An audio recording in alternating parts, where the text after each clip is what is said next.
Good morning. I'm one of the founders of Ithos Global. What we do is we help large processing companies ensure that their products are safe around the world. So let me tell you a little bit about what that means. Imagine that you're a company with 10,000 products. You're a food company or you're a cosmetic company and you're trying to do business in 50 countries. All those countries have their own FDA organizations that regulate ingredients for the safety of their people. And every country is different. Every ingredient is different. Nothing is the same. So that's what we do, is we help companies deal with that level of compliance with IT automation and information management systems. Now, how did I get involved in this? I was involved in a business in 2005, 2006, and they sold what's called a material safety data sheet authoring solution. It's an enterprise software. Every company that produces anything has to have these documents available to their workers for workplace safety.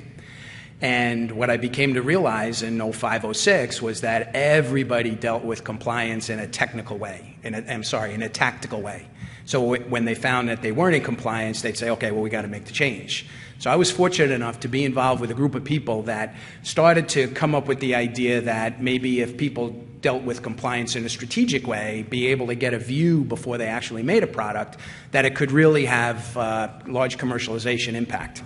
So I'm here to talk about a couple of things. The framework of building a business, you go through concept, you go through survival, and then you go through profitability. It's picking that idea that you think is going to be viable. You have to measure that up against your market and make sure that it's really going to go.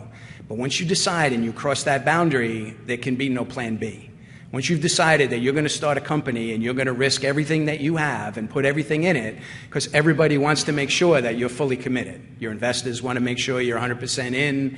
Your family wants to make sure you're 100% in. Your employees want to make sure you're 100% in. So in essence, the very first point I wanted to make was there can be no plan B.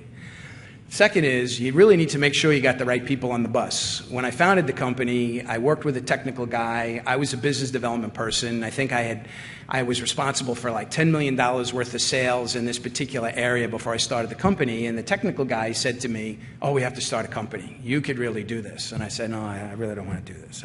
I know what it's going to take. I've done this before. It's really hard. And he needled me for about a year. And so finally I said, okay, I'm in. So we went in. 6 months down the road, the guy went flaky on me. He flopped. He didn't like the risk. He couldn't handle the uncertainty. He needed to get off the bus. And it's really one of those things where you've heard it a couple of times today, is you have to balance the people that you have at different stages of your business. Make sure that you have the right people on the bus. Third most important thing, which I really missed in my first entrepreneurial activity in the 80s, was you got to have the right management system to measure what you're doing. You've got objectives, you've got strategies to achieve those objectives.